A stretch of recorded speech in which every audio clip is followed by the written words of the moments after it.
Live from the CBW Radio UK studios in Chelmsford, this is Off the Record with Big C and his trusty companion, Stinky Pete. And hello and welcome to Off the Record. This is Big C. Thank you very much, Shaggy, as usual. Stinky Pete is with me. I am. It's a busy day again today. What you were sorting out your work and stuff coming in the coming weeks and months and decades of your working life that's still remaining. If it was decades, I'd be less stressed. If I had decades left to work, I'd be pretty stressed, to be honest. Yeah, there is that. Anyway, welcome. This is Off the Record. This is episode 157, I tell you. And Series 6, episode 17. We are live on Facebook, on the Off the Record Facebook page, and also live on Twitter, or X. We are excreting, as usual, on to X. And also on the YouTube channel, the Real CBW Productions YouTube channel. We are live everywhere, apart from the BBC, which we will be on one day. Whether it be on the red button, maybe BBC 4. Is there such a thing as BBC 4 anymore? Oh, yes. Yeah. We might be on BBC Cymru or Alba, working for, our cousins in the other parts of the British Isles. Indeed. Well, why not? I mean, anyone can watch us. Doesn't matter where you are. Doesn't matter what you want to do, or where you want to watch us. You can watch us somewhere. And, of course, this will be posted to Spotify when we finish it. And the usual podcast fora, using my Latin correctly. Yeah, I'm very impressed. Yeah, I know, before the weekend. You're easily pleased, aren't you? Anyone who speaks Latin, mate, I'm in. Boom. It's the posh language, isn't it, Latin? It's incredibly posh. Amo, amas, amat. Marmus, amartis, amant. Yes, balum, below. Is that right? Yeah, war. It's okay. I was declining war, which in the current circumstances is not something a lot of people are doing. So, No, very sadly. See what I did there? Anyway. Yes, we managed to get onto the world politics again straight away. Yeah, sorry. I definitely don't want to. No, don't. There must be something. I'm having this thing because our subject matter this week is Eric Clapton, or clapped out, maybe some might say these days. I don't know, but Eric Clapton and his solo years. We will discuss it at the start of the show, I'm sure. His earlier years in the 60s and the various sort of 29 bands or whatever he couldn't stick around in for very long. But we're talking about his solo years. So I was thinking, like, Eric Clapton as a person, not everyone's cup of tea. Donald Trump, you mentioned world politics there. I mean, I'm not comparing the two of them, but, not everyone's cup of tea, I would say, is the appropriate term. But surely there's something. There must be something about him that's sort of acceptable. I mean, are we saying that 77 million people, however many it was, that voted for him are idiots? Are we saying that? Yes. Okay. We're idiots at a weapons grade level. Utter clanging morons. Because if they didn't read Project 2025 and they didn't know what was coming, then they deserve everything they get. And now everyone's whinging about it. I saw something on Twitter the other day, or on Excrement the other day, where this woman said, I voted for Trump twice, and now he's taken away our benefits. And I go, well, that's what he said he was going to do, you crashing moron. Did you think he was just going, I was only joking? Good. Well, there you go. There's something, a plus about him. He tells the truth. Let me think about that one. Yeah, no. And he's surrounded himself with morons as well. Literally, the only person he has ever employed who was qualified for the job was Stormy Daniels. It's just beyond me. I look at that lot and I just go, they make our Tory party look competent. And that is going a very, very long way. We didn't have Stormy Daniels over here, did we? But that was really up and down relationship with Donald Trump, though, wasn't it? I would have said. Oh, completely up and down. Hmm. Shall we depart from this? Well, Yes. I was talking about people that Clapton. We're talking Clapton, Eric Clapton, a rock god. Is it a guitarist? A god of a guitarist. But any guitarist, that I've spoken to, and I don't speak to many. I'm not sure what Austin Dunmore, was a regular guest before his time change and everything over there. What he thought of Clapton as a guitarist, whether he didn't think he was that good. I know Slim Nick, who teaches guitar, has always said he's just not that great. He gets bracketed in with all these great guitarists, but I mean, you play a little bit of guitar, do you? Incredibly badly. I mean, no, I don't. I mean, I do, Okay. but it's not worthy of the name. But I need to practice for as a about 5 or guitarist, 6 what do you years. think? Do you think he's great? Well, I mean, one of the albums of his that I own is called Clapton is God. And there was that whole thing about Clapton is God. Well, clearly he's not, because God is God. Whichever version of God you happen to believe in. But I mean, is he a great guitarist? Yes. Would I put him in the top 10? Probably not. So, I don't know how anyone can seriously sit there and say he's not all that, because he clearly has played with every man and his dog over 60 years. And you don't do that if you're just all right. Yeah. No. So I think there's a bit of historical revisionism there, maybe. And also, I mean, we've had this before. You've got the problem with guitar is you're not comparing apples and apples. Because there's so many different types of guitar. Styles. Is Eric Clapton better than George Benson? They don't play the same kind of music. Is he better than Robert Cray? And is Robert Cray better than George Benson? Is Nile Rodgers a good guitarist? It's so subjective. But then I think you've got those guys that are in that, the top 10, the Hendrixes and the Stevie Ray Vaughans and the Eddie Van Halens and the Jimmy Pages and the Carlos Santanas. You've got that group. And probably Clapton is in there, somewhere. It's the usual thing, though, isn't it? I think subjective is the word. I mean, it's like I'm going to find it difficult when we do the drum one, the drums show with Wyatt when he comes on eventually. And he is a drummer, of course, so he knows what he's talking about. I'm not a drummer. I don't know what I'm talking about. Very rarely do I know what I'm talking about. So to actually comment on who are the best drummers per se, but you don't do that. Tricky. No, exactly. You don't. You don't. You say favourite, not best. Yeah. You say and if your favourites happen to be the best, then quote unquote, then that's kind of like a bonus, isn't it? It is. Okay, so if I said like John Coghlan or something from Status Quo, because I like Status Quo, loved the drumming that he did, but he probably wouldn't be up on the greatest drummers. No, but he was very, very good at what he did. Yeah, exactly. So basically, everyone is brilliant, actually, at the end of the day, because someone is going to like them. Yeah, I know, but I mean, if you take drummers as an example, everybody always puts Keith Moon up there, but basically he couldn't hold a rhythm to save his life. So I think it's I think there is an element of yes, it's opinion, but subjectivity as well. It's an interesting one, but we're not. We'll discuss. We're not talking drummers, and we're not talking guitarists. No, but yet strangely we did. We did. I know. Got onto that, but it's we're talking Clapton.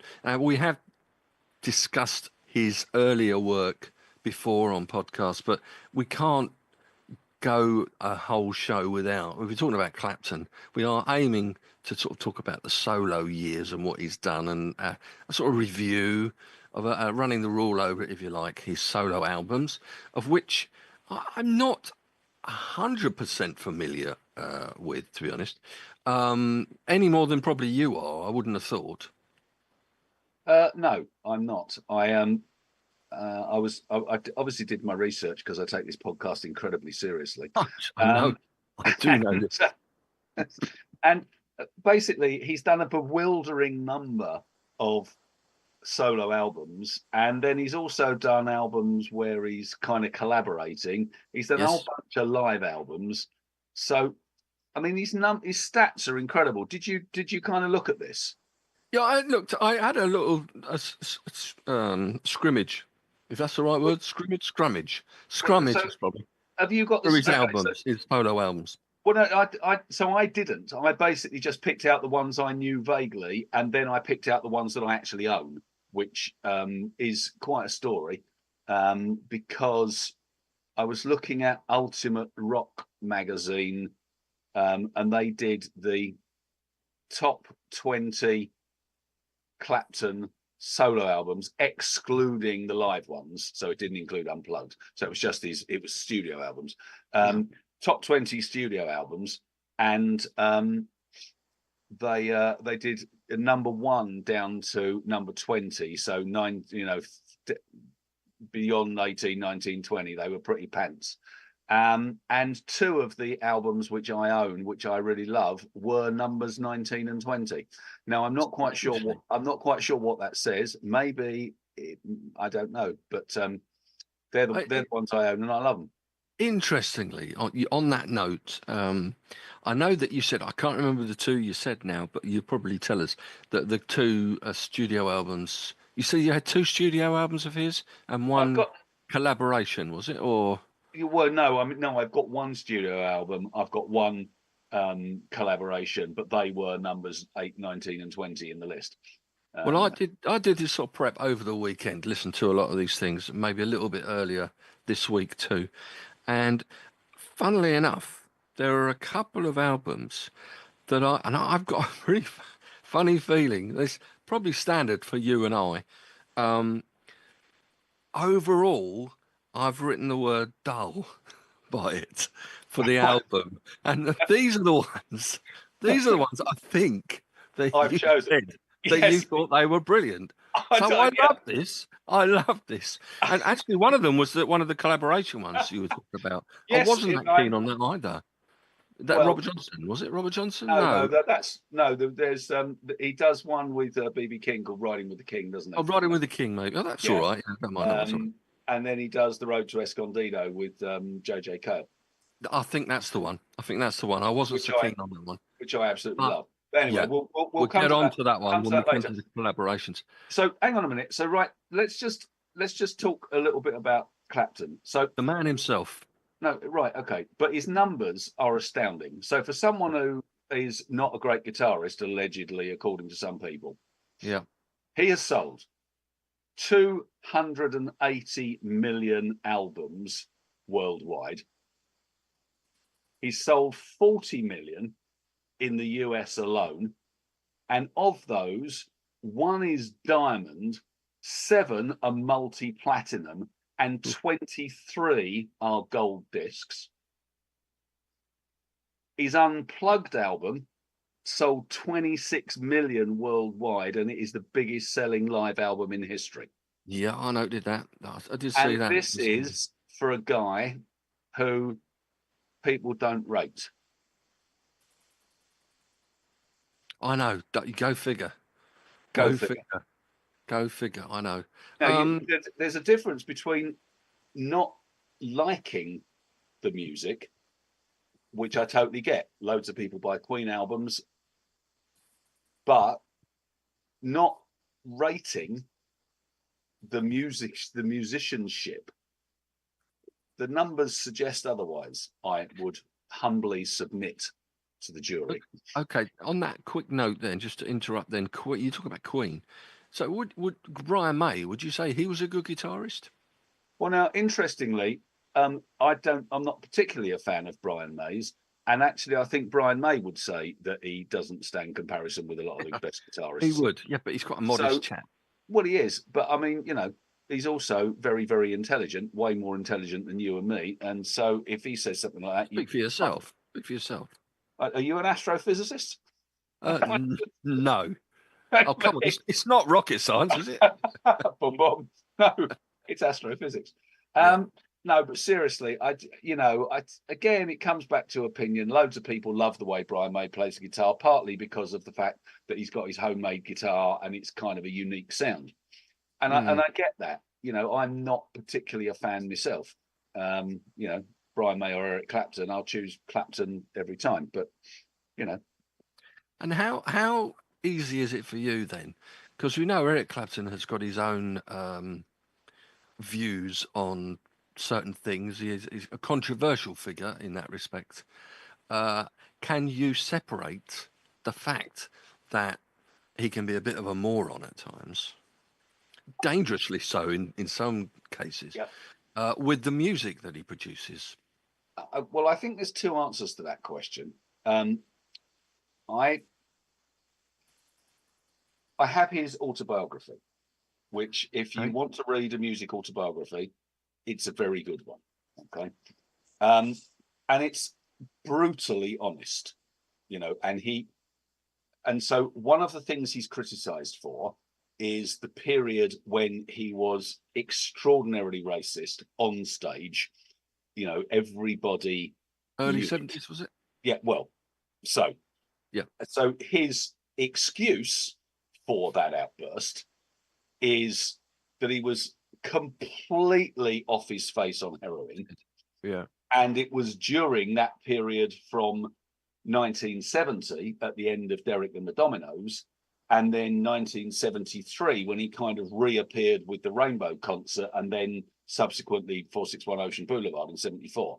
So it was that dead 3 years. And he talks about that in the book, and he talks about what he was going through, entirely his fault. He wasn't trying to blame other else. It's self-inflicted. Yeah. And so I think that there is an element where you can say that there is, I don't want to use the word excuse, because there's no excuse for racist behavior, but I think there is mitigating circumstances where you can look at it and go, well, he was where he was. Now, I'm not justifying that at all.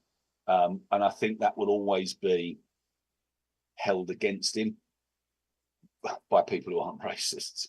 And then, of course, there's this whole period recently where he kind of came across as a bit anti-vaxxy. I don't know whether he supported Brexit. I mean, who knows? But, a bit anti-vaxxy, a bit, all that. And again, you go, you've made a decision to stand on the wrong side of history, and you're not doing yourself any favors. And this time you don't have the excuse of being off your face on heroin. So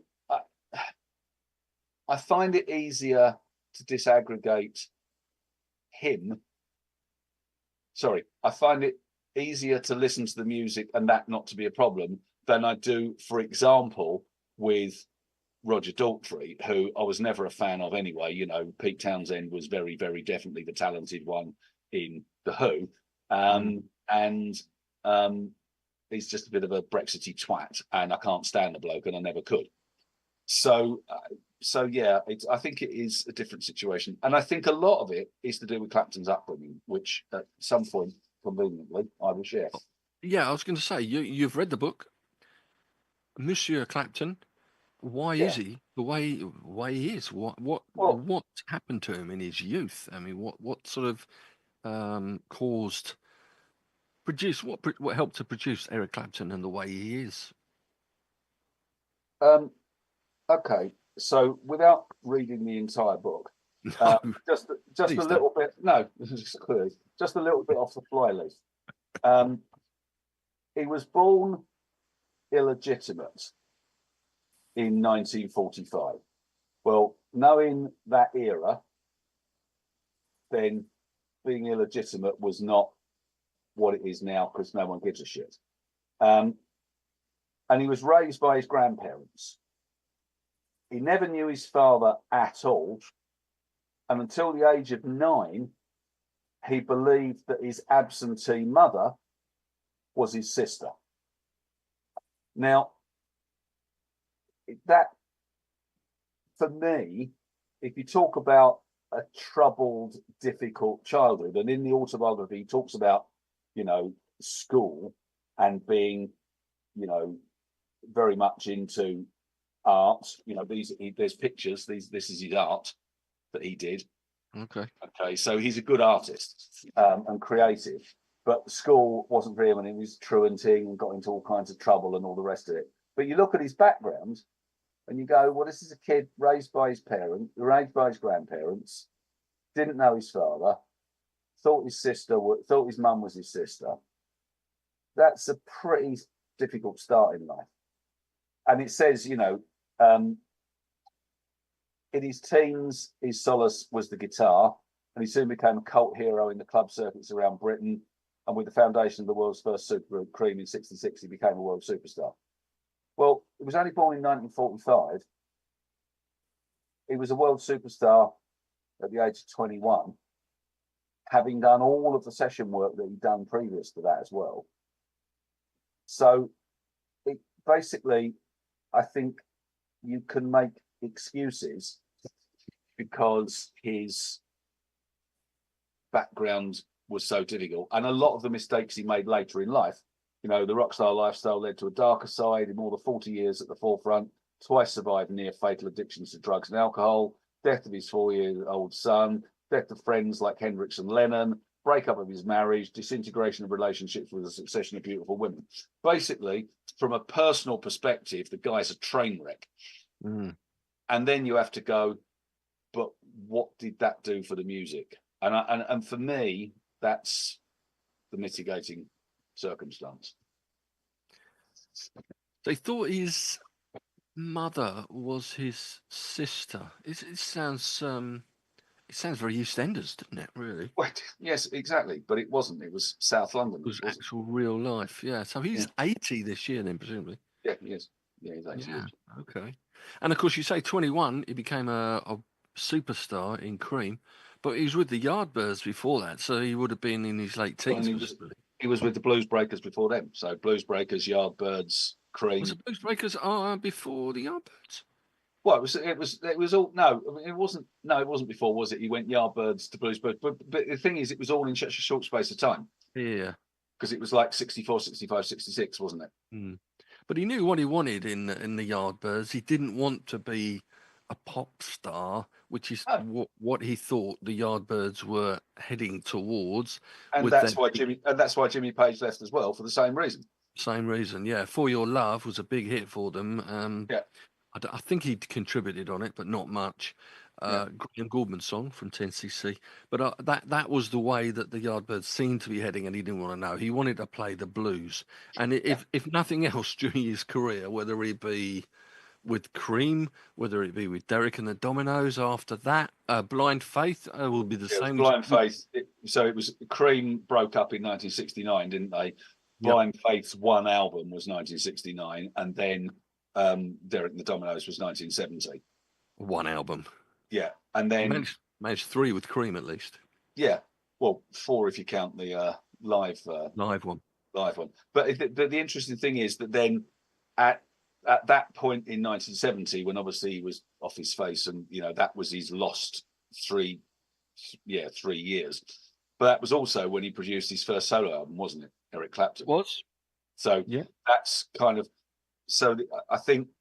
It will be difficult. It will be interesting to get inside his head to find out what the thinking was there. Do I want to do something which is just me because I recognise that I'm going off a cliff here, and I want to have something as a legacy which isn't just, with these bands. I mean, I'm just surmising here, but it kind of feels. It feels like a bit of a. It feels like an album out of time. I mean, I don't know it. I don't know whether you listened to it and what the tracks on it are. I've had a listen. I've had a bit of a listen to it. I haven't listened to it in its entirety. But then, how often do I not listen to albums? Which is my problem. No, but I think for me, it's. Sorry, I did find it was. He sounds so young on it for a start. Oh yes, indeed. He sounds so ridiculously young. There's a lot of. It sounded almost gospelly at times. The album. There's a lot of horns, but the band on it, it was a reasonable hit. I mean, it was 14 here, 13 in the States. But Eric that's off the back of Derek and the Dominoes, isn't it? They Yeah, was well, released at that's pretty well at the true. same time. That's very true. Virtually all of the songs were co-written, Eric Clapton and Bonnie Bramlett Okay. of Delaney and Bonnie, who he Yeah, also Delaney. toured with. He wasn't a member of the band per se, was he? No, but I don't think so. But I know he did some stuff with them. He did. So, is there any songs on that? Because I didn't listen to that one at all. Is there anything on that which is Deserves a mention. Well, Yeah. I would say I've listed 3 tracks, notably "After Midnight." JJ Cale's song is on there. Yeah. Which I don't know whether that's on any of the best ofs. Probably is. Yes, it is. Yeah, it is. Or yeah, I've got a Timepieces compilation album and a volume. And I've got the Cream of Clapton, which came out in 1994. That'll definitely be on that, won't it? I'll definitely be on that. Yeah. The final track featuring Bobby Whitlock on drums is "Let It Rain," not "Let It." The other one that we're going to no doubt discuss at some point. The band. What's the other one he's got on there? I've written here. Yeah, there's only one solo, I should say, composition on the album, and that was a track called "Easy Now," which was quite an acoustic number. And I actually quite like it. I got a tick by that, and I got a tick by "After Midnight," and I got a tick by "Let It Rain," which closed the album. The band was a lot of the Carl Rattle. Is it Raddle or Radle? Raddle? Rattle. Carl Rattle. Raddle was on bass on the entire album, and Bobby Keys on sax, Leon Russell piano, backing vocals, Rita Coolidge and Sonny Curtis from the Crickets in the old days. But overall, another one I've got a tick by is "Bottle of Red Wine," which really chugs along. I do like a chug along rocker or chug along bluesy rocker, and that one isn't that bad. I didn't mind that one at all. The interesting thing for me is that you say about that one which is more acousticy. One of the reasons I love Unplugged, and we'll talk about that later, is I really love Clapton as an acoustic guitarist. I know he's seen as he's Blackie, his Stratocaster, and that's what he will forever be associated with. But actually, he's a really good acoustic guitarist, and I really like some of his acoustic songs. Well, I mean, I like most of his acoustic songs. So yeah, I think I'm with you on that. I'd much rather have a little acoustic number than a real Hendrix style, if you like. In your face electric guitar all over the place. I think that's an inaccurate comment about Eric Clapton. He's not a Hendrix in any way. I don't think. He's absolutely not. I mean, Hendrix was amazing, but he's not. He's not the same sort of style at all. "After Midnight" was a hit single actually in the States, number 18. Yeah. But that was in 1970, and then he went off the rails. I mean, he had Derek and the Dominoes. You were saying. Yeah. Well, I think the interesting thing is that 1970. He went off the rails. He was addicted to heroin. Carl Rattle was, and he died, didn't he? I don't know whether he died in 70 or 71. Hendrix died in 70. So he lost a whole group of his mates at the time that he then went off a cliff. And he just disappeared. He basically just disappeared. There was Derek and the Dominoes and then the Clapton album that you just talked about. And then nothing until 1973. And that's one of the albums I've got. But before I get there, the other thing I was going to say, because we were talking about early Clapton, one of the other things I've got, which came out in 2007, is this album "Clapton Is God," and on there it's a real mix of all of his early stuff. So loads of stuff with the Yardbirds, stuff with Otis Spann, stuff with Champion Jack Dupree, stuff with the Blues Breakers, stuff with Jimmy Page. A few things with a couple of female artists that I have no idea who they are. But it's a double album, and you listen to it and you go, he's a really, really, really good blues guitarist, because it's all blues, it's all traditional, that traditional blues stuff. So I'm not even sure why I bought it, because I don't know. Maybe it was, I saw it in the CD rack and it was on offer, and I thought, yeah, I'll listen to that. But it's a really good album. I don't listen to it often, but it's a really good it's a really what's the word, compendium, no, whatever, of that early stuff, because I don't have any Yardbirds albums. I've got the John Mayall Blues Breakers album with him on it, you know, the Beano album, which everybody knows. I've got Blind Faith. I've got 3 of the Cream albums, or I've got 2, I can't remember. You've got Layla. And I've got Layla. So I've got a lot of that early stuff. But I think it is a good piece, kind of drawing it all together. It's a good album. Okay, well, there's no denying he is a great blues guitarist. There's no one could deny that, surely. But we'll bring you on to 1974. Well, can we start with 70? Can we start with 73? Go on then, 73. What happened in 73? 73 is the Rainbow Concert. Right. Okay. In our generation, you know, like the albums that everybody had, one of the albums everybody had was Clapton's Rainbow Concert. And I don't know whether that was because people were wistful for Cream and Layla and all the rest of it, or whether it's such a stellar lineup of musicians. And you go, well, actually, it's a really interesting, I don't want to use the word period piece because it sounds pretentious, but it's a really interesting point in time, because it's Clapton just coming out of his dark era and walking back into the light pre 461 Ocean Boulevard. But it's a great album. It's only 6 tracks, but it's you'd love it. You'd love it then. 6 tracks. But I mean, they're not particularly long. It's not a particularly long album, but it's so it's got Clapton, Pete Townsend, and Ronnie Wood on guitar. It's got Rick Gretsch on bass. It's got Stevie Winwood on keyboards and vocals. It's got Jim Capaldi and Jimmy Carstein on drums, and Reebok Quackaba from Traffic on percussion. So, you know, it really is a terrific lineup. And there's just side 1 is Badge, obviously, from Cream. Roll It Over, which I don't know, well, not till I played it. Presence of the Lord, which obviously is one of his big things. That's Presence of the Lord is on Blind Faith, isn't it? Yeah, think so. With so it's with Stevie Winwood. Pearly Queen, which I don't know as well. And then After Midnight, which obviously was off the 1970 album, and then their version of Hendrix's Little Wing. Yeah.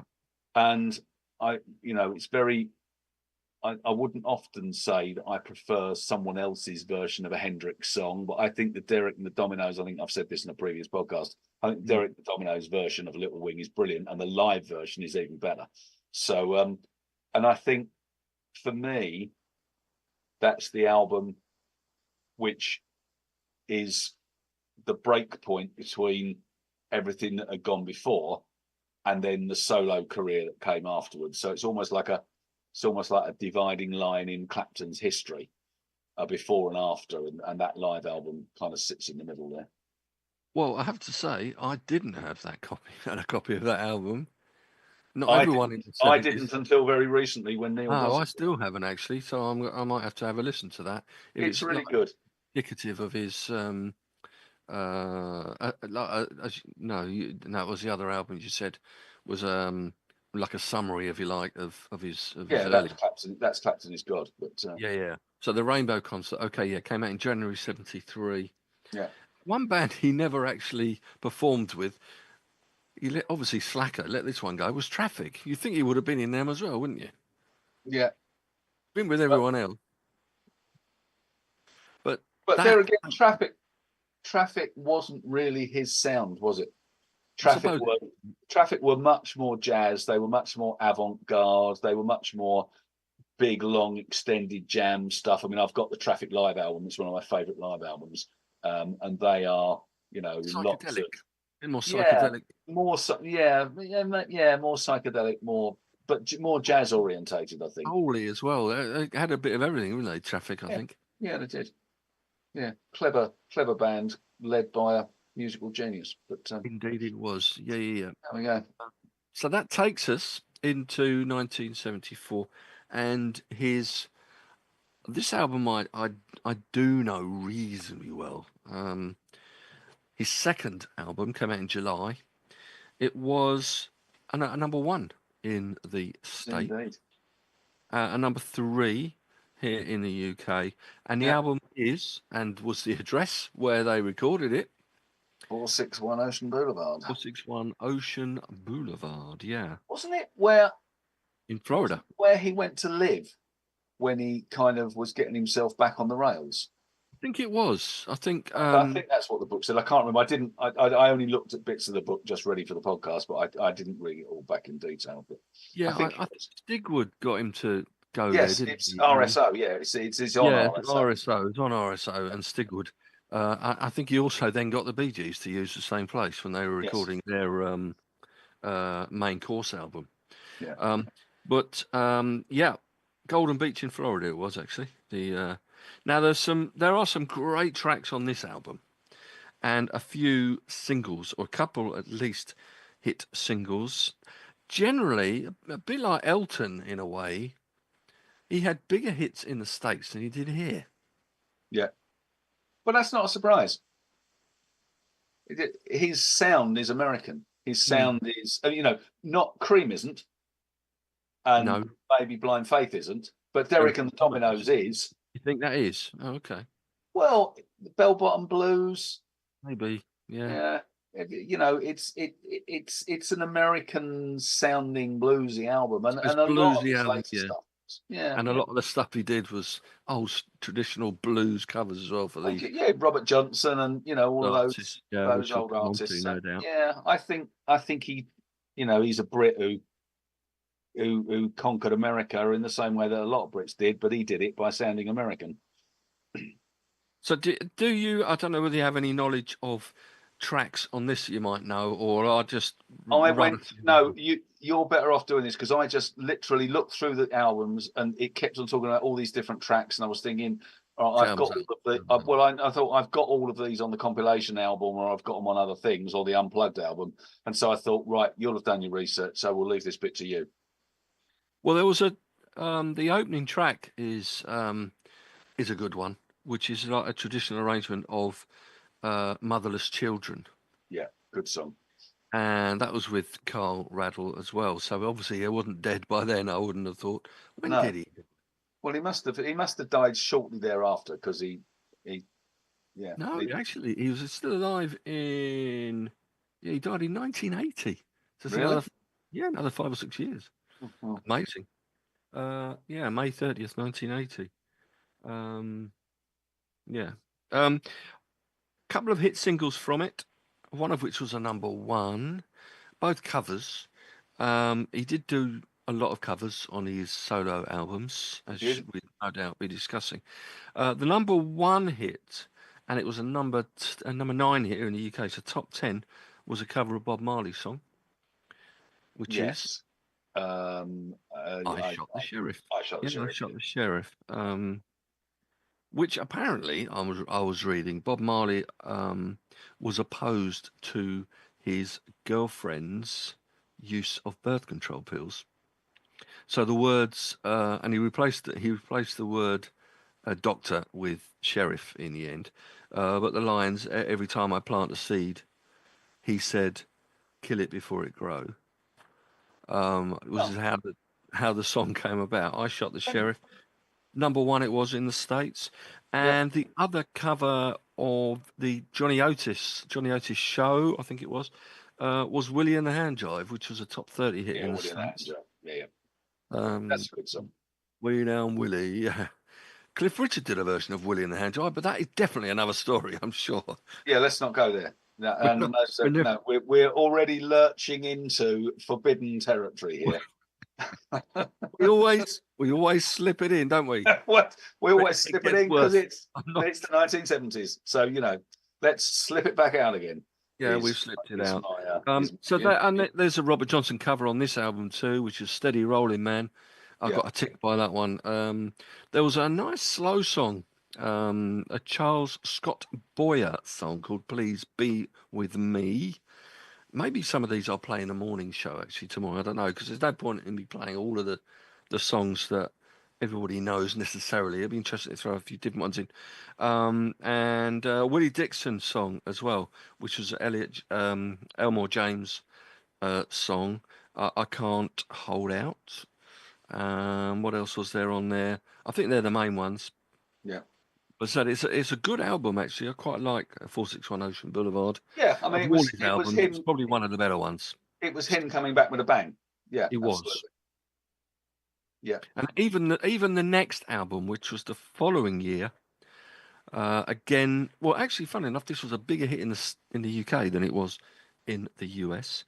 It was a sort of a similar style to 461 Ocean Boulevard, but not as successful. I don't know what the sales were like of 461 Ocean Boulevard, but I only looked at the headline sales. I didn't look yeah. No, I mean, I'm not sure, but it was a similar style, but it just wasn't as successful. It was recorded in Jamaica after the success of I Shot the Sheriff, no doubt.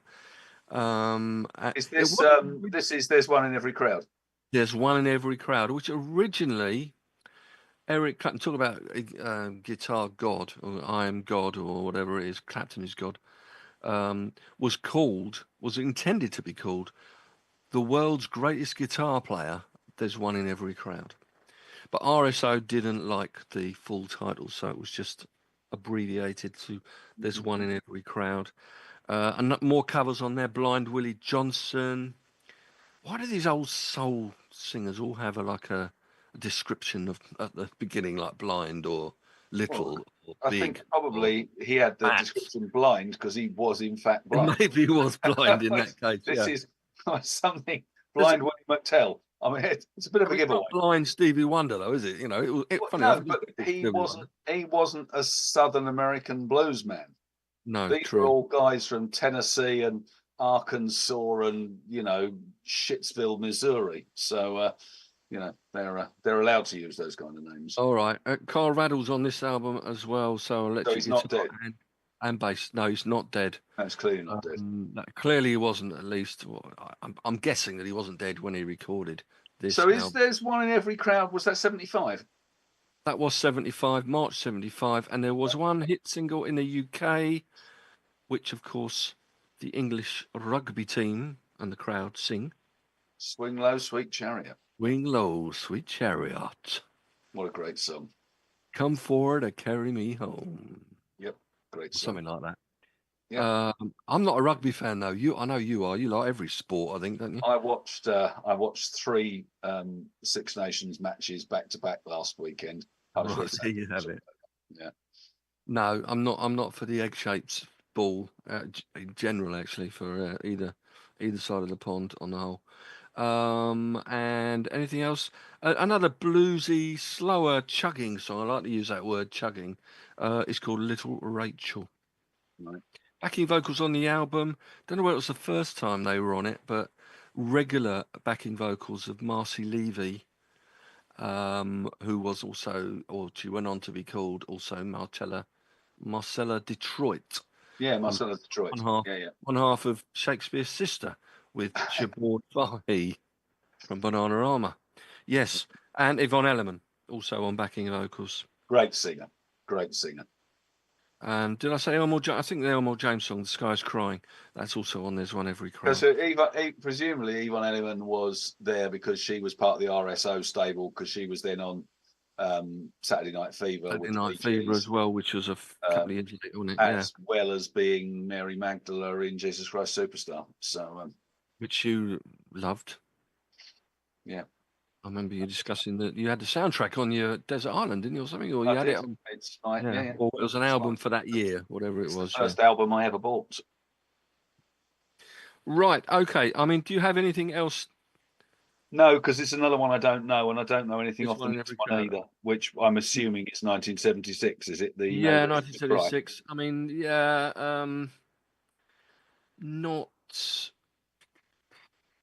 not a great album, I would have said. Only 3 Eric Clapton original solo songs on there. It's called No Reason to Cry, anyway, in 76. Yep. Ron Wood was on guitar, and on 3 songs, I think it is. A Beautiful Thing opens the album. That was a the guys from the band. Um, is it Richard Manuel? I'm trying to think of his name now. When you say the bands, do you mean the band? I mean the band. Yeah, Bob The Dylan's band. the band. Right. Okay. Rick. Is it Rick Danko? It is Rick Danko. Yeah, Rick Danko. Yeah. Rick Danko then, and Richard Manuel, something like that. Anyway, Yeah. they were both on the album on 2 or 3 tracks. There's an Otis Rush blues song called Double Trouble. Right. Is that the same as Lynyrd Skynyrd did? Was that Double Trouble? Did they do a Double Trouble? Double Trouble they did. We talked about it last week, but was it their song? It was their song.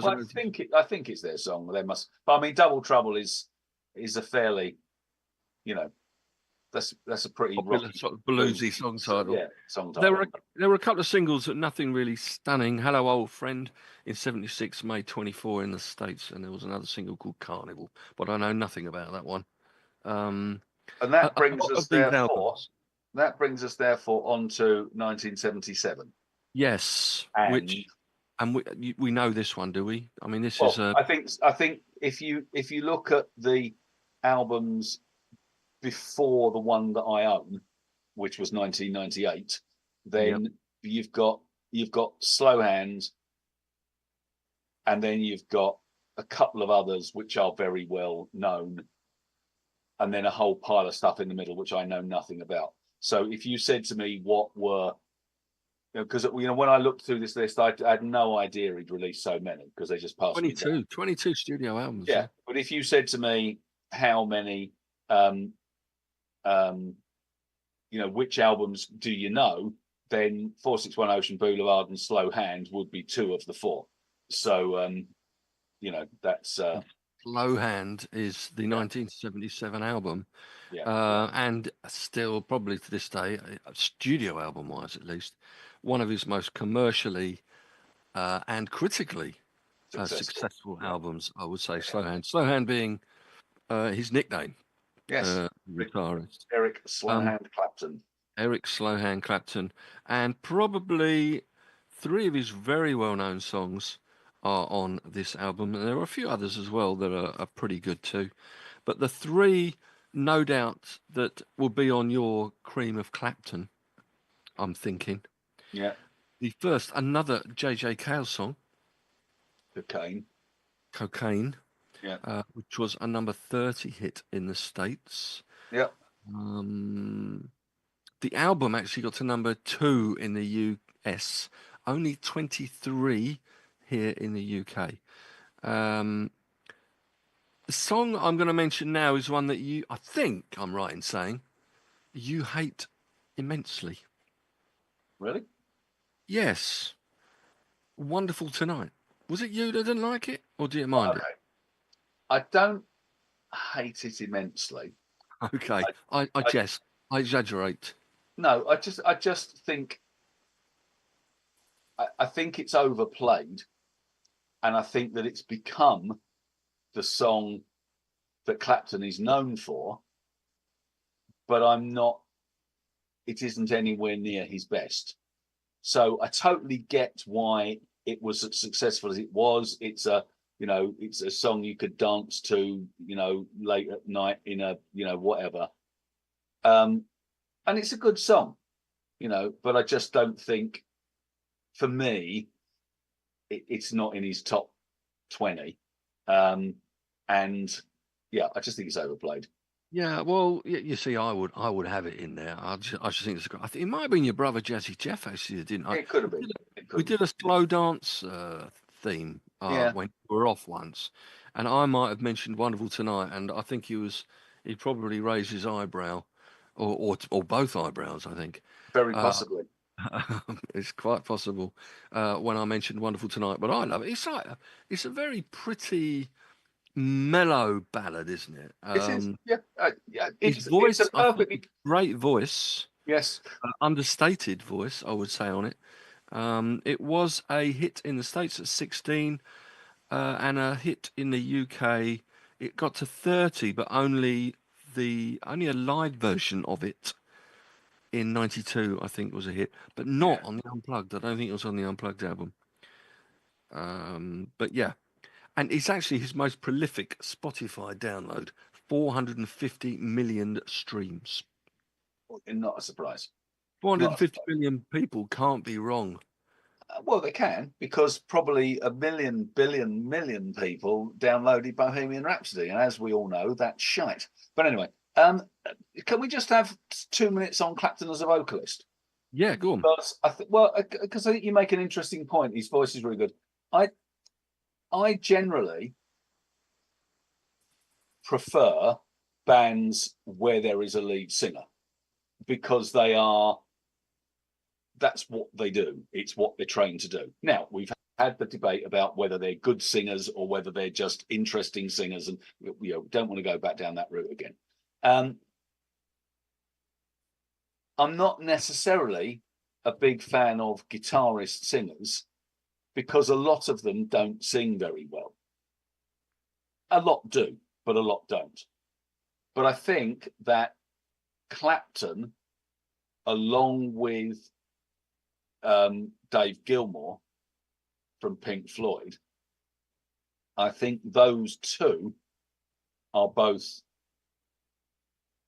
I don't want to use the word equally good singers as they are guitarists, because they'll always be known as guitarists, but they've got very good vocal delivery. And so I think one of the things that Clapton is very strong at is when he's singing his own, when he's singing and playing, and I think it really works. And I think that Wonderful Tonight is a really good example, as is Old Love, as there's a lot of things where his vocal delivery is very good. So for me, he's not just a guitarist.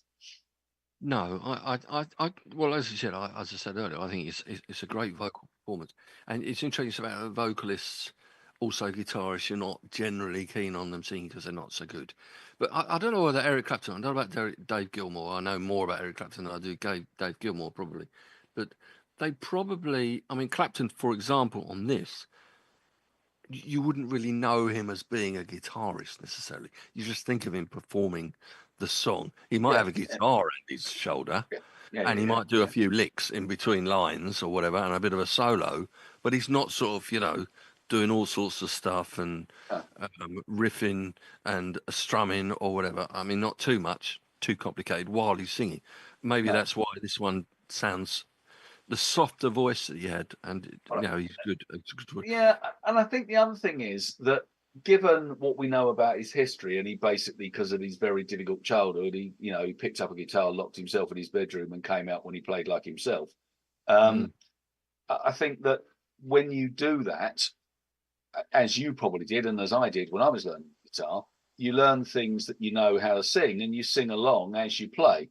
And so I think that those people who started playing acoustic guitar and learning the guitar that way, they probably they are natural singers, because that was what they did, and so I think that's clearly part of it.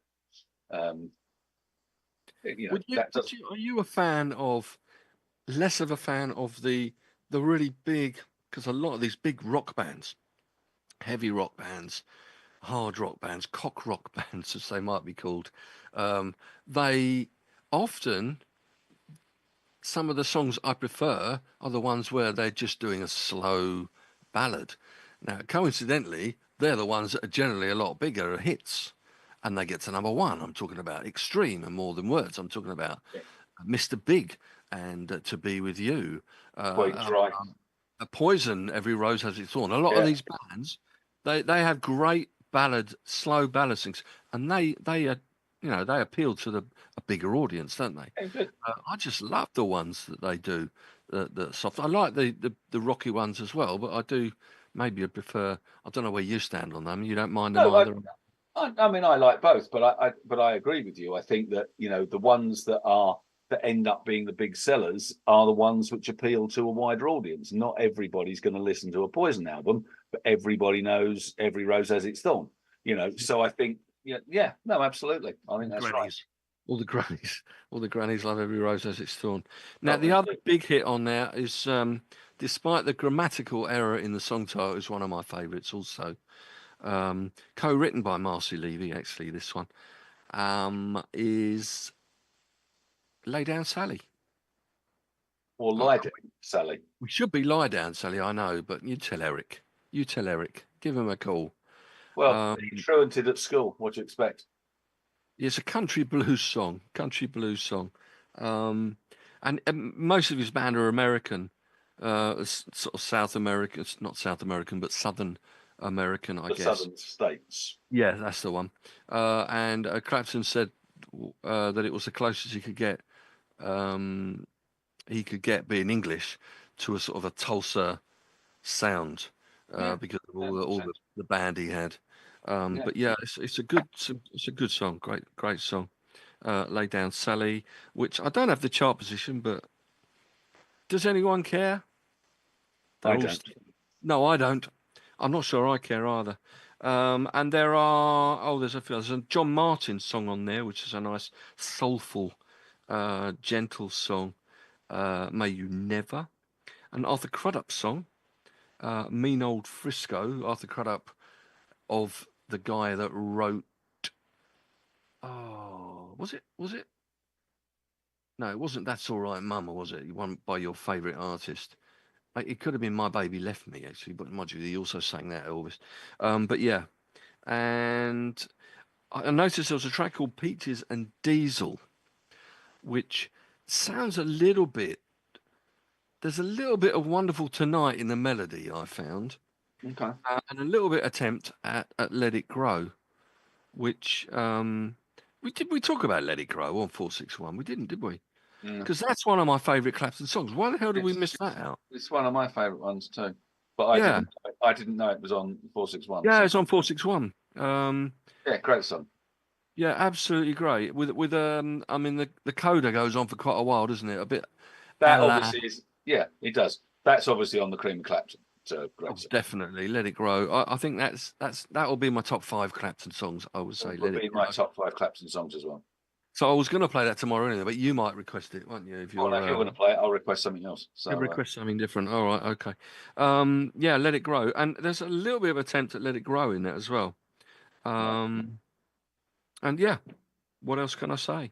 Okay, so can we, given how long the podcast lasts, can we kind of bundle together the albums that then were after Slow Hand and before Journeyman? Because Journeyman wasn't until 1989. So on my list, and tell me I'm wrong, on my list I've got Backliss, yes, Another Ticket, Money and Cigarettes, Behind the Sun, and August. Yeah, that's right. Five albums. I don't know any of them. So I don't know if there's... You probably know some of the songs. Well, I was going to say, so if you've got some of the songs off those and want to kind of cover which years they came out, but I know zip about any of them. Well, Backliss in 78, again, had 3 Clapton solo compositions on it. There's a Dylan song on there. I don't think these will be on your cream of Clapton. Definitely one of them will be. The one that will be on the cream of Clapton will be Promises. This is another. You don't know it? It's not on the album.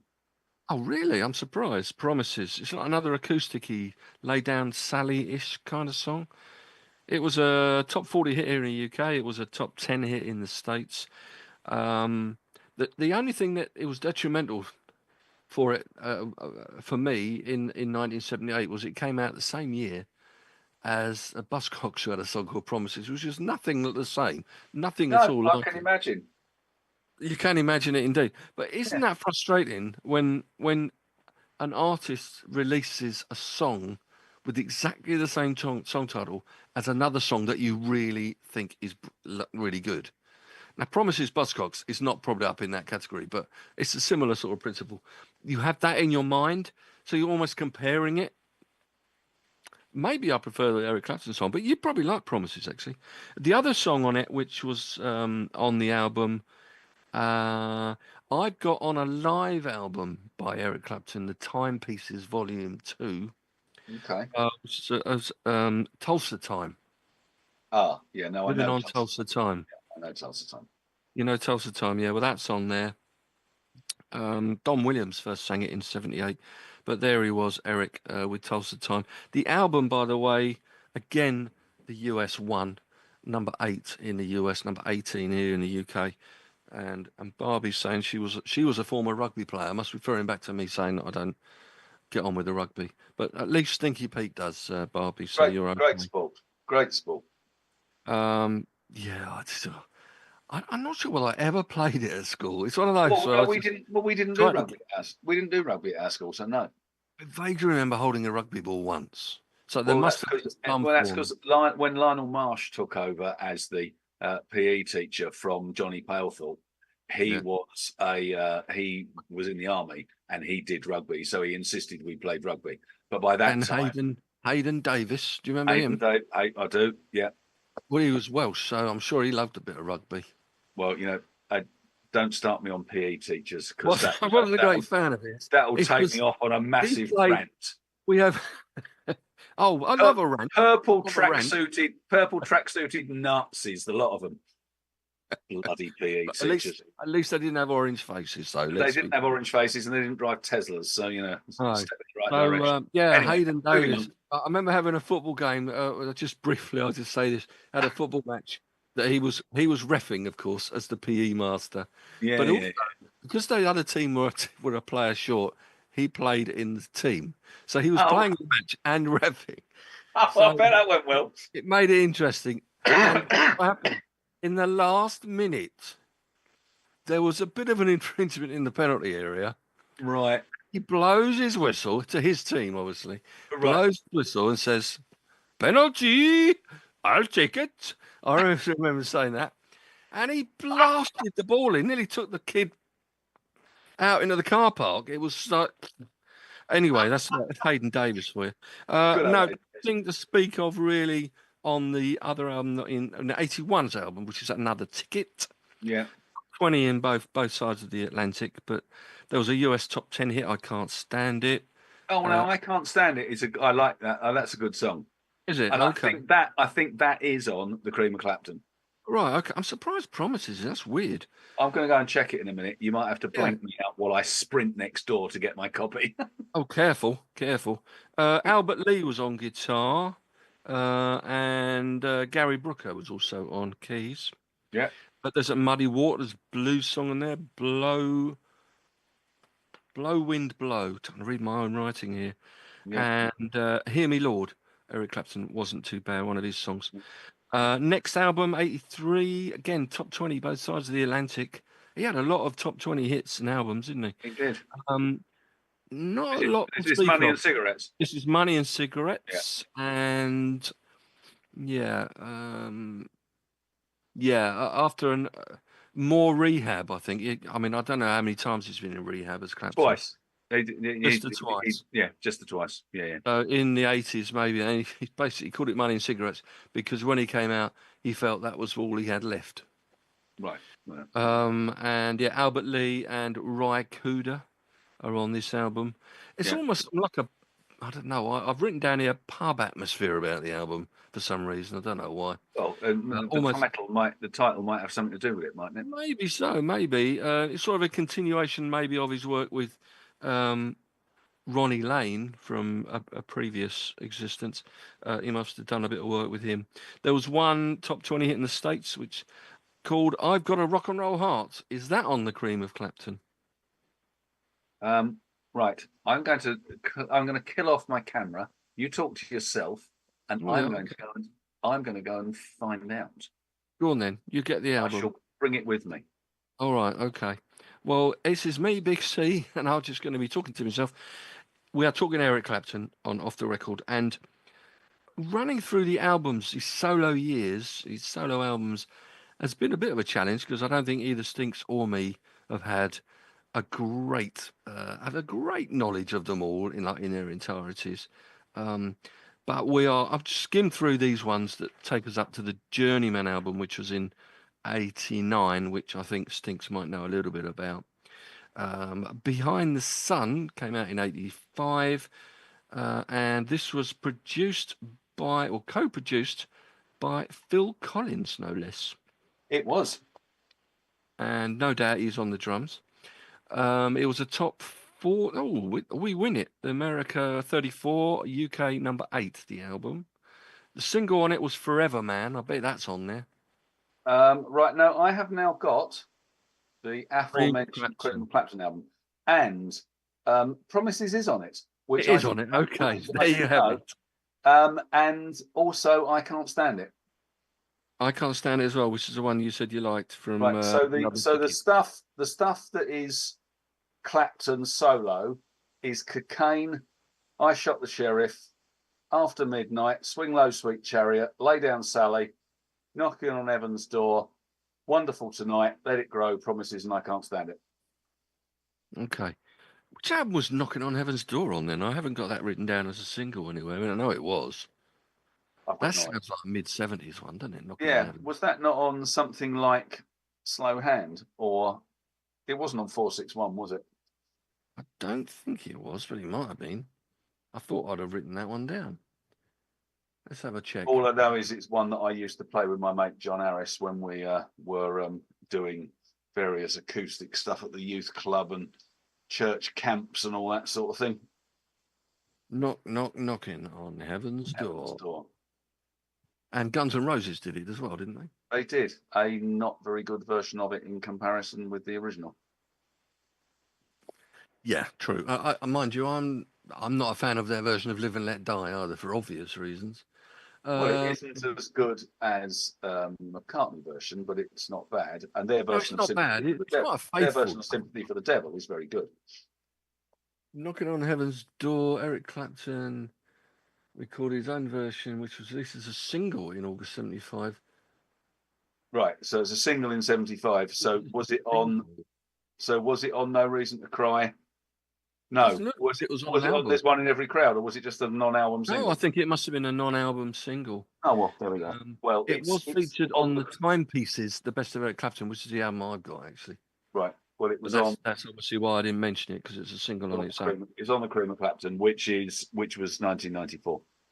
Yeah, we talked about Money and Cigarettes. I waffled on a bit. Another rocking and rolling song on there called "Slow Down Linda," which I love. And the single "I've Got a Rock and Roll Heart," which was a top 20 in the state. In fact, "Slow Down Linda" I've got 2 ticks by, so I must really like that one. "Behind the Sun" in 85, another top 40 in the States, top 10 here. This was the one co-produced by Phil Collins, and "Forever Man" was the single, and it was a bigger hit, top 30 in the States than it was here. There's a clearer, from what I can make out, a clearer and a crisper sort of drum sound on the album. Maybe that's to do with Phil Collins. I don't know. Probable. It's feasible, I guess. There's an 8 1/4 minute song on there called "Same Old Blues." Got the same old blues again. Well, that's an Eric Clapton song. It's also Skinner do that as well. Right. Okay. So is it a Clapton song or is it a old bluesman? I think it's Eric Clapton. I've written EC in brackets, so I think it must. It must be a different song then. There's a cover of "Knock on Wood," the Eddie Floyd song that he co-wrote with Steve Cropper, and a couple of other Jerry Lynn Williams songs. "Something's Happening," which isn't too bad, and "Forever Man." There's a co-written Phil Collins, Eric Clapton song on there too. It's like a Phil Collins solo song, to be honest. It's like a slow, ballady type thing. You've got on that album, you've got Steve Lukather on 2 tracks. You can tell me all these. Is he the Toto guy, Steve Lukather? Yes, Steve Lukather's Toto. Lukather, yeah. And Lindsey Buckingham is on a track as well. Phil Collins, I mentioned. Ray Cooper on percussion. Marcy Levy, as usual. Jeff Porcaro on drums on 2 tracks as well. Also from the band I mentioned, Toto. They played with a lot of artists, didn't they, before they formed their own band? Right, that brings us up to 86 in August, which was quite a poppy album. 86, it was number 3 here. Singles, "Behind the Mask," which was quite a popular one. That would be top 20 here. That must be on the Cream of Clapton. Written by some Japanese. Behind the Mask? No, it's not. Behind the Mask isn't on there, surely. Or does it cut off at a certain point then? We said that, didn't we? Yeah, it does. Yeah, it starts with it's got Layla, Badge, I Feel Free, Sunshine of Your Love, Crossroads, Strange Brew, White Room, and Bell Bottom Blues, and then Cocaine, which is from 461, and it finishes with I Can't Stand It. Oh, okay, so maybe after in the 80s, maybe later in the 80s. But if you've got a best of Clapton now, I'm sure Behind the Mask would be of course on. it would. Yeah. As I say, it's written by it's a Japanese one, like a Japanese synth pop band called the Yellow Magic Orchestra. That's on there. It made number 15 here in the UK. Michael Jackson got a co-credit on that, believe it or not. Don't ask me why. I think he must have written some extra verses or something on it. And there's a song featuring Tina Turner. Robert Cray is on there. And yep. Yeah, as I said, quite a poppy album. A lot of horns. And I don't know, like when you say crisper sound, I don't know. It sounds a bit like more synthesized drums a little bit. You know how bands went that way in the 80s. Oh, absolutely. Well, they did. And that's one of the criticisms of the album that I love from 1998 is that it sounds too like that. Computerized, basically. Yeah. But Journeyman was 89. This is the one that you know something about or you've got. I don't own any of them, but I know more about Journeyman because that was kind of genuinely seen as a return to form after Slow Hand. Yes, that's what I've written down here. Return to form, having struggled with alcohol addiction, and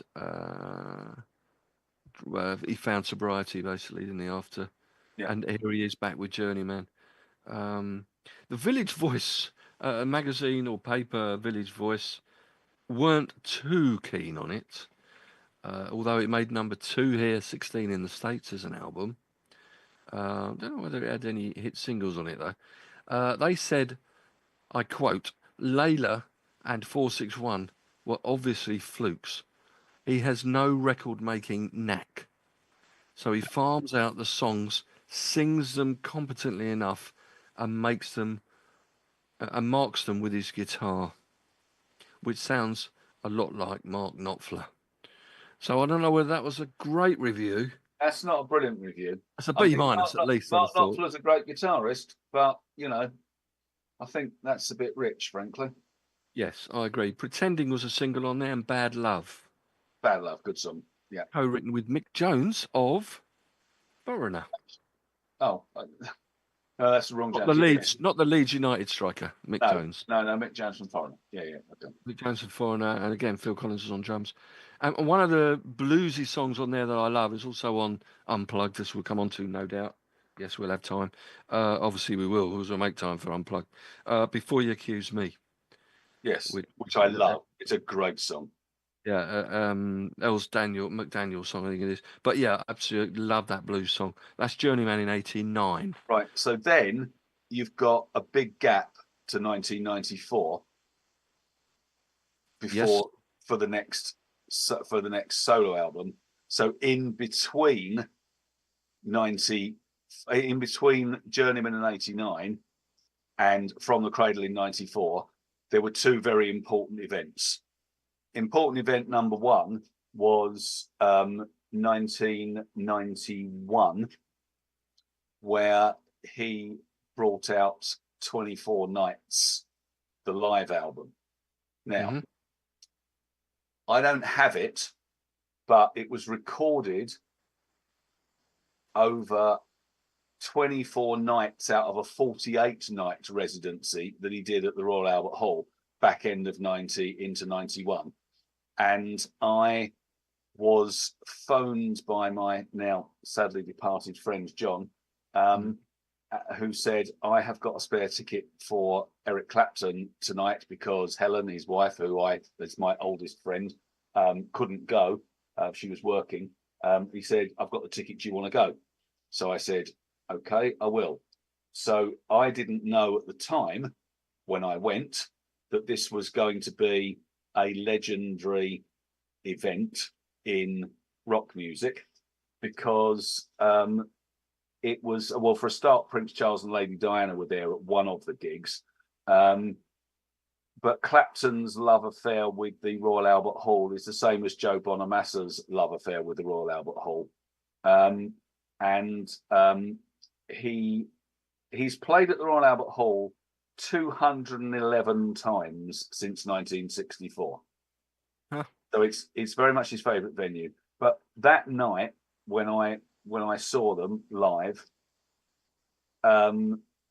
it was Steve Winwood, Bill Wyman, Charlie Watts, Andy Fairweather-Low.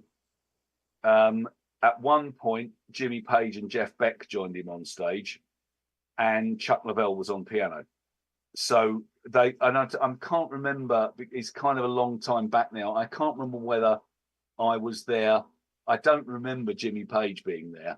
I do remember most of the others. So I wonder whether he just played on one of the nights that I wasn't there. But what was interesting was that of this residency that he did, there were kind of like 4 blues nights, 4 more orchestral nights, and then the rest were Clapton playing blues and rock.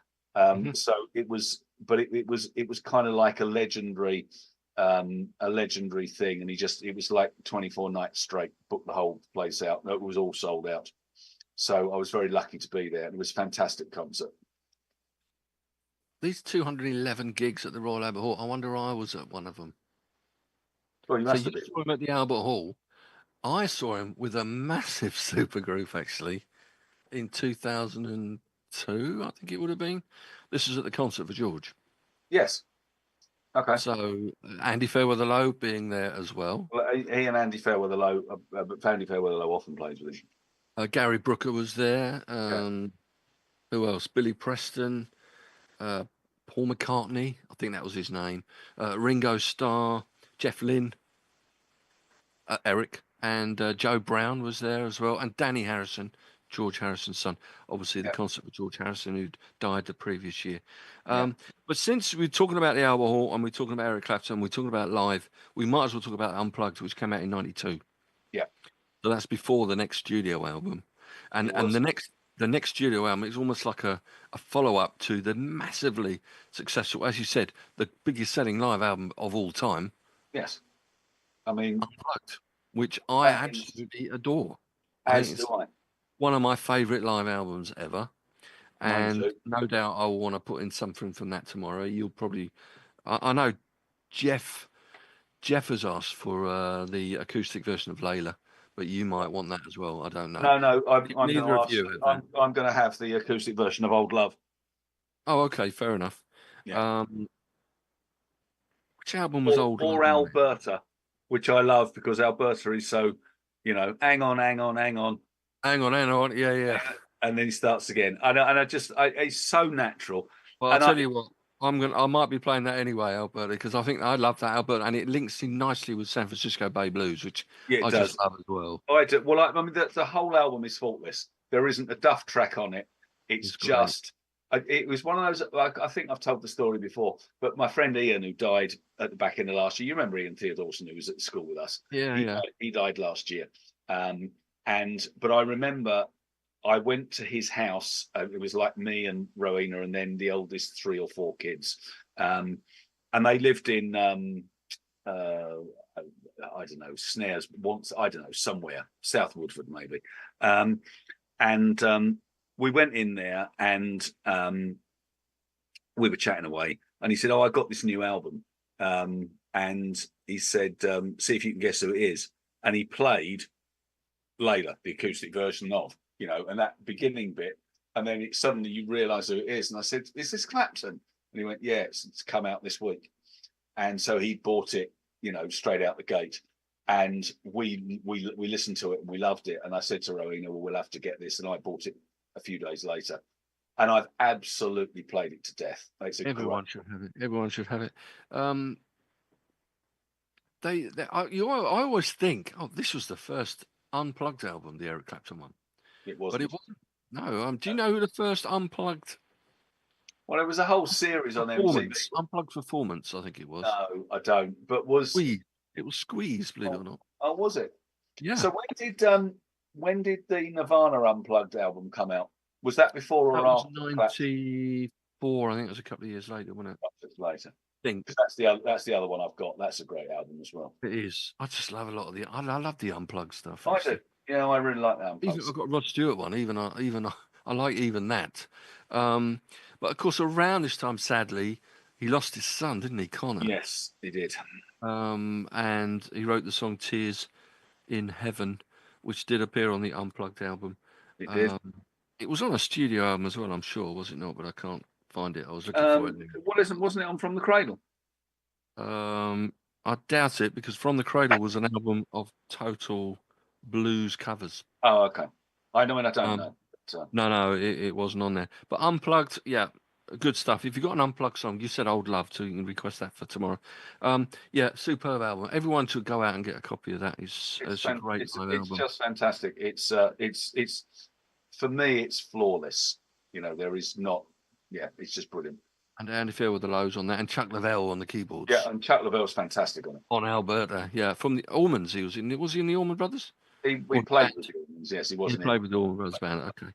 Yeah, well, then a couple of years later, then the album came out in '94, which was called From the Cradle, but it was a total covers album of blues covers. And he does do a blues cover. He does do a lot of blues covers, does Eric Clapton, in his solo years. But that's what he's best at, one might arguably say. Yeah. Yeah. It's going back to his roots. It's going back to the Blues Breakers. It's going back to the Yardbirds. It's going back to Otis Spann. You know, that's where he started. Yeah, Elmore James, Willie Dixon, Freddie King, Tampa Red. What else is there? Robert Hicks. Oh, Motherless Child is on there. Beautiful song. Yeah, that's a good song. Almost Perfect blues album. Yeah, and that was a review said it's almost a perfect blues album, except for Eric Clapton's voice, as he tries to merely imitate the original singers, but is a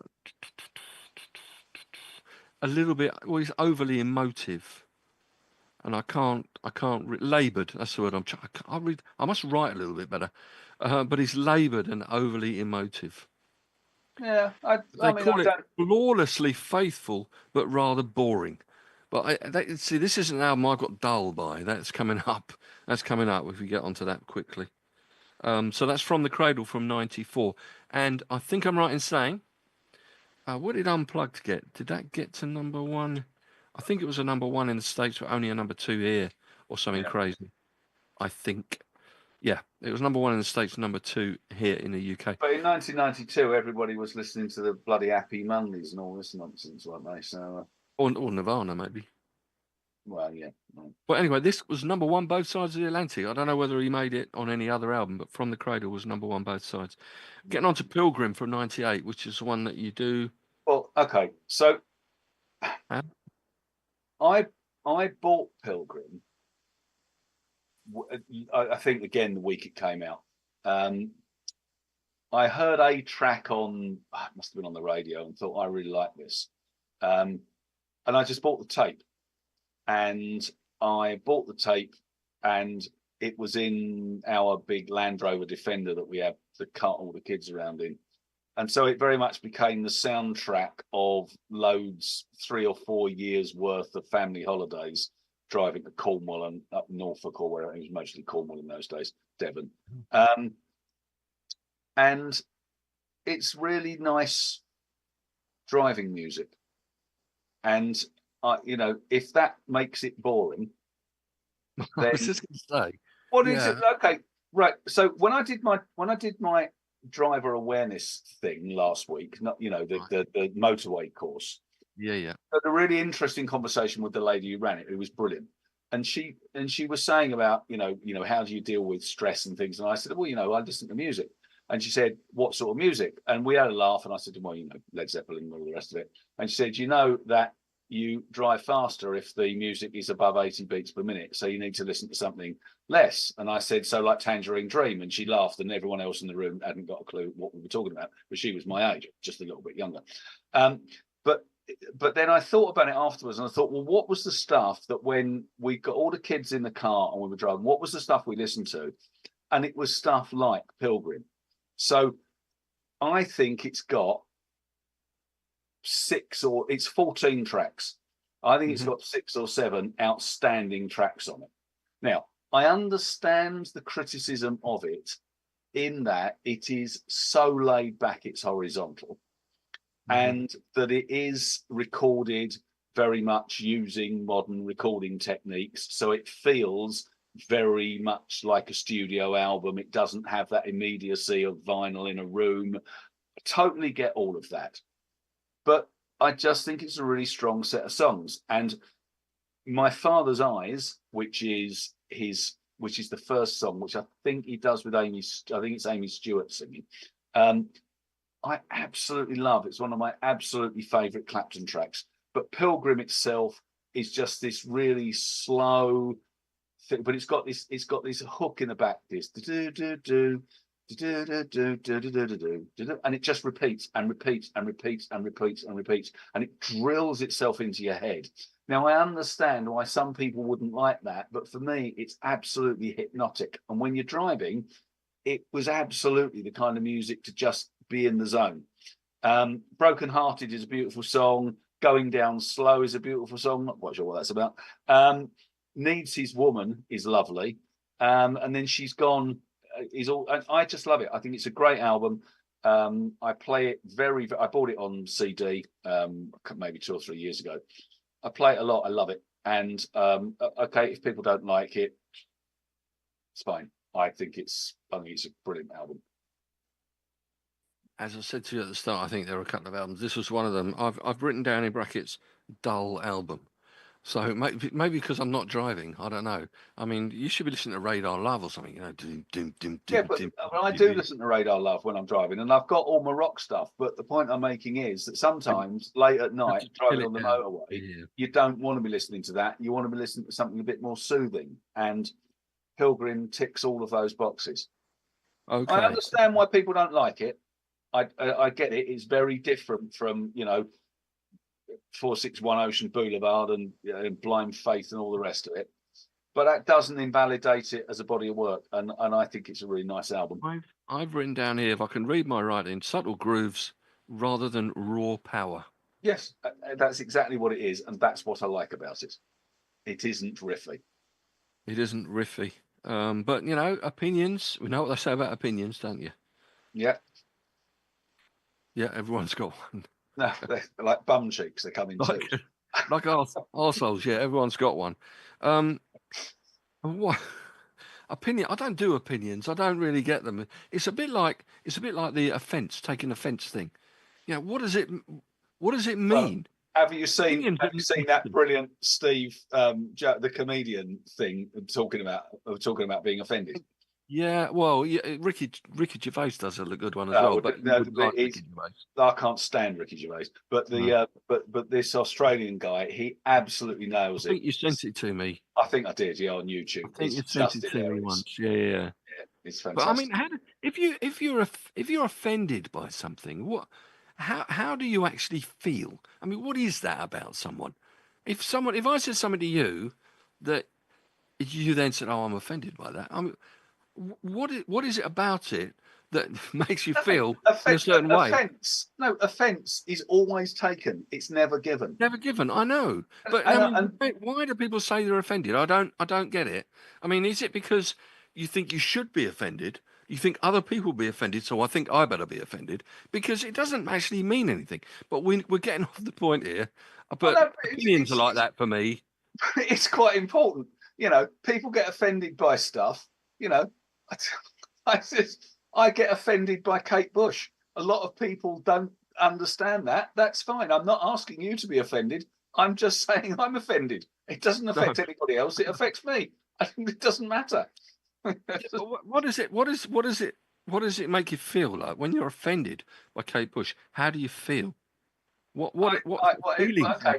I mean, I'm doing that deliberately, tongue in cheek. I know you are. You're winding me up. But no, I'm not winding you up. But I'm kind of using it for illustrative purposes. Yes. I am offended by the fact that her voice is shocking, and I don't understand why people like it. And as a singer, I'm offended by how bad she is as a singer. Now, she doesn't care because she's worth a whole pile of money, and I'm scraping £2 coins out of a bloody thing to buy bread. So, who got it right and who got it wrong? But the point I'm making is this, offences, it's about you. It's not about the other person.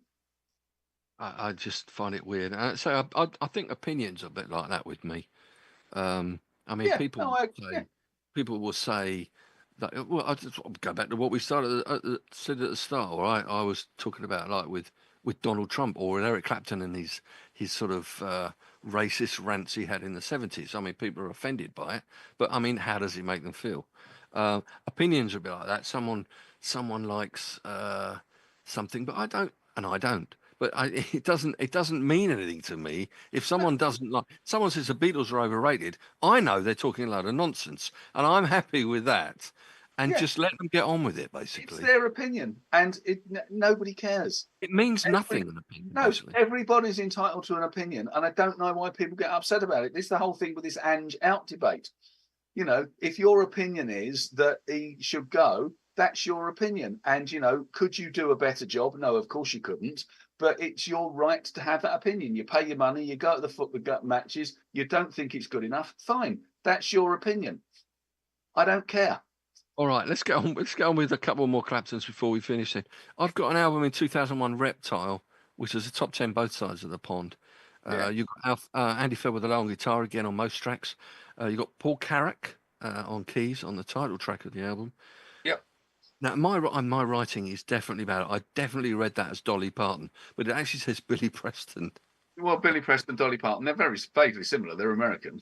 Very similar. One's still alive, though, on many tracks. Steve Gadd. You mentioned him the other day, didn't you, Steve Gadd? He's on drums.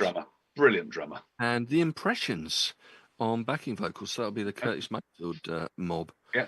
The only one I've got a tick by, Got You on My Mind, which is another blues song. But there's another J.J. Cale song on there.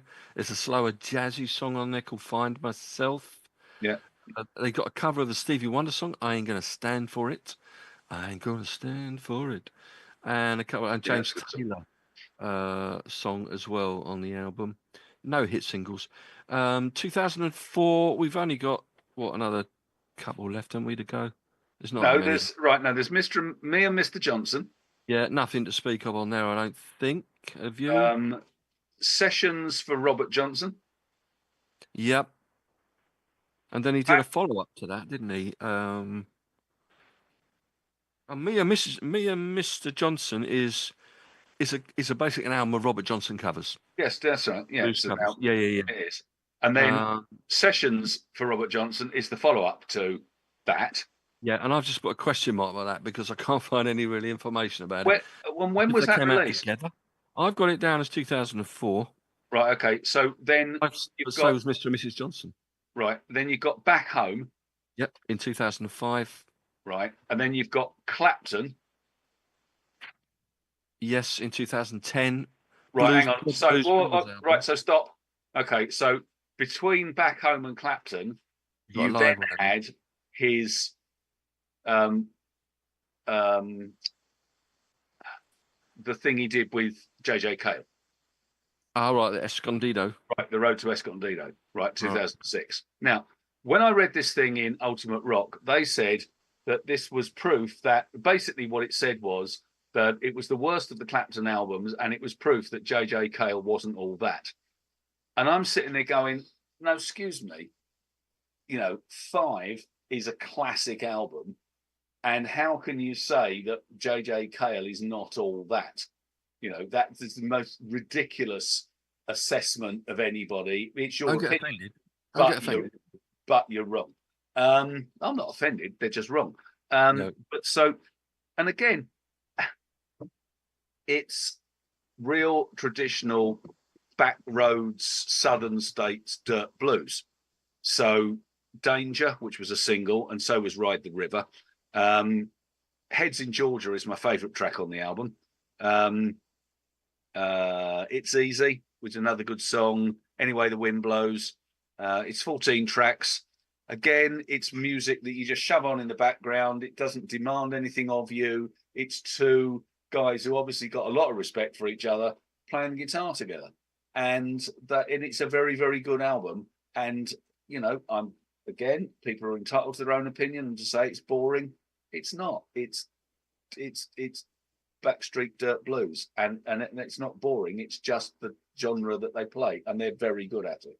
It's, I hate to use the word, but inoffensive. Yeah, fine. And I'm quite happy to have inoffensive. I haven't written down dull by that one, actually. It must have just been Pilgrim. There's a couple of guest musicians on there. Billy Preston, John Mayer's on the album, and yes, John Mayer is on it.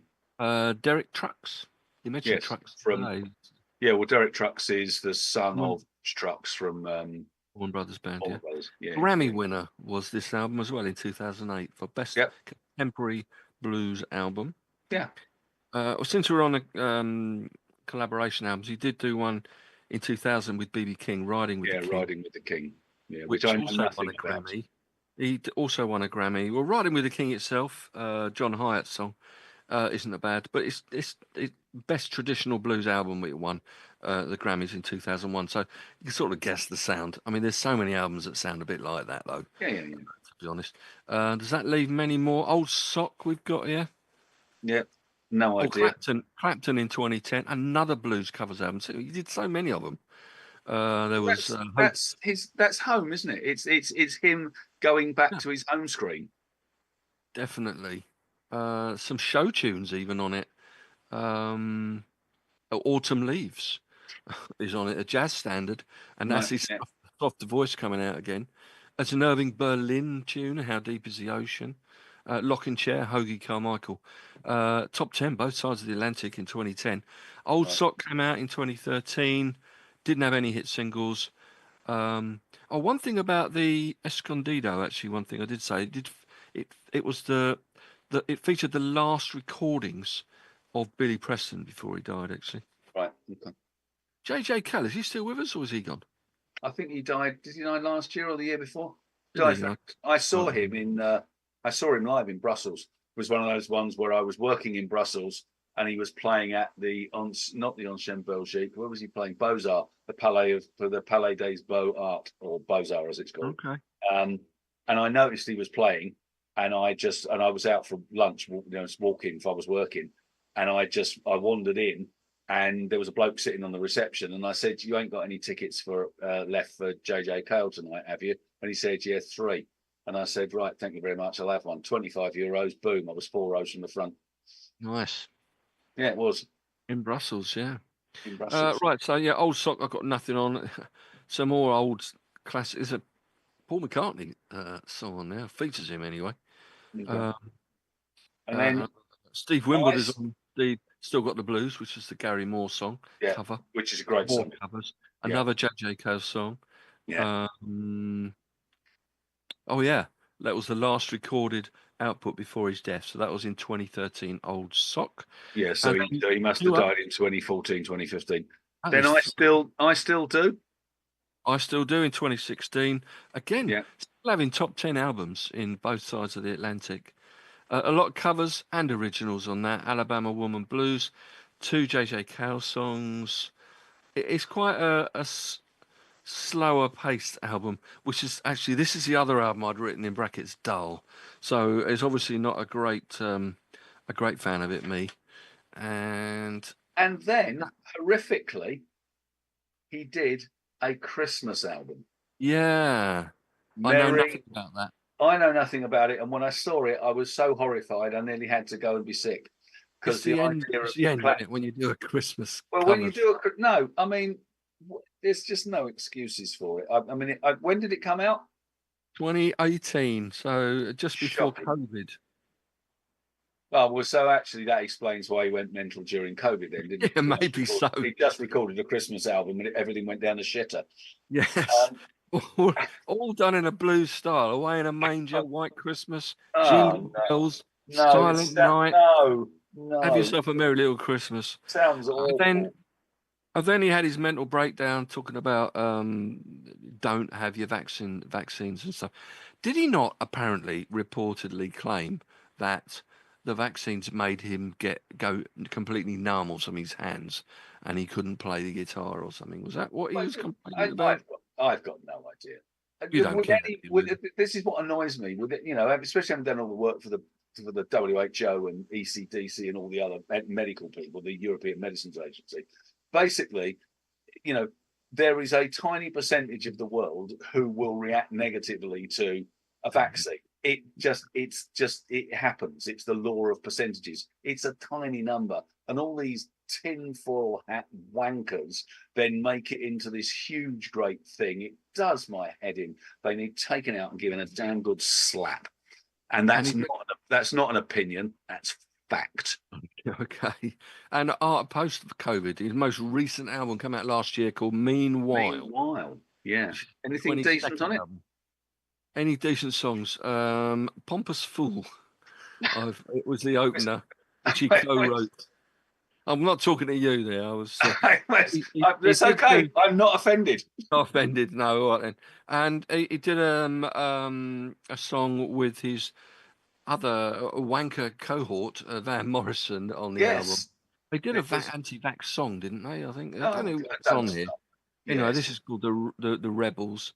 What else is on there? Oh, a nice duet he did with Jeff Beck, also no longer with us, sadly. Moon River. No, he died just a couple of years ago, didn't he? Moon River. Well, it would have been presumably after this album, which was 2024. Was it last year, or maybe this was just recorded the previous year? Yeah, it must have. No, I thought he died.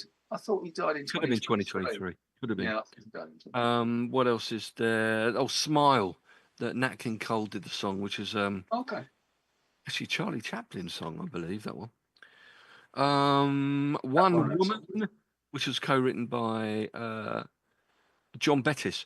Now he co-wrote "Goodbye to Love," so you can't complain about John Bettis. No, you absolutely can't. As a lyricist, no. And that was Simon Climie. Simon Climie was involved in a lot of the co-writing of songs. Climie Fisher, yeah. I think was it Rob Fisher? I think he died. I think there's an AIDS-related illness. I think he died quite a long time ago. But Simon Climie, yeah. So he's involved in a lot. Another Van Morrison song on there too, and Stand and Deliver, which is also with Van Morrison, but not a cover of Adam and the Ants. It would be much better if it was a cover of Adam and the Ants. That would have been good, wouldn't it? I'd love to hear Clapton doing that a lot more than I would like to hear Clapton doing blues versions of Christmas things. Yeah, sadly, I must admit I haven't listened to any of them, but maybe for a laugh I should do. No, I'm not playing one tomorrow. It's Christmas. You can't play Christmas songs in March. I think we've covered all the albums. I think we've covered every single solo album, and there we have it. We do. On average, a lot of blues albums, a lot of covers albums, but as you said, I think that's his staple. It is. That's where he came from. And he's good at it. He is good at it. Maybe not so good at Christmas songs. We can't comment because we haven't heard them, but even they're done in a blues style. So, I mean, haven't even. Well, let's put it this way: he'll be better than Cliff Richard. Better than Mistletoe and Wine. That's a low bar, though. To be fair, that is a low bar. That is very low bar. That is so low. You'd have to be a limbo dancer. Yes, a low bar so that Graham can get his pint on the top of the bar. Our mate Graham, who's only 5'0", or whatever it is, something along those lines. We didn't even mention, of course, another issue with Clapton in his youth, maybe on his teenage and his early 20s, was a propensity to mix with the girlfriends and wives of good friends of his. Oh, well, yeah, I mean, it clearly, but again, upbringing, Again, and so many songs were written about her as well, Patty Boyd. Yeah. Or Patty Harrison, of course. Patty Harrison. Including Layla. Right, so that is it. EC was here. We have done Clapton. EC was here. That was another live album, wasn't it? EC was here. We didn't mention that one, but I think it was a live album. But yeah, thank you very much for watching. I hope you haven't got too bored as listening talking about Eric Clapton. We haven't, because it's interesting to talk about ones that we aren't quite as familiar with, but we like to have a little listen to them to see. Yeah. It was a bit of fun. This podcast will be posted to the usual places by Shaggy in the coming days, and Spotify being the main one. And we'll be back next week. You are around next week, next Wednesday. Yes. I don't know whether it'll be 9 or 10. We can work that out. We can do either, I guess. It's a bit of a rush to get ready for 9. But on the other hand, go to bed a bit earlier. Indeed. So swings and roundabouts and all that. Indeed. Thanks for whatever you're watching on, whether on YouTube, whether you're on Twitter or X, whether you're watching on Facebook. Thanks for doing that. I'll be back on the wireless tomorrow morning on CBW Radio. Could be worse. At 8 a.m. for the show. We'll have a few Eric Clapton songs thrown in if you want to tune in. If you've got any favourite Clapton songs, let me know and I can fit them in. Big C at CBW Radio at Big C at CBWRadio.com. That's what it was, at gmail.com. That's it. I'll get it right one of these days. I'll try and remember it. But thank you very much, Stinks. We'll work out what we're going to discuss next week. In the meantime, well, we'll be on what day? We'll be on the BBC one day, won't we? Do you think? I mean, it's inevitable. Highly likely. It's as inevitable as global warming. Is that real? Don't tell Clapton. No. Or anybody that voted for Trump. No. All right. So all I've got left to say is it's a good night for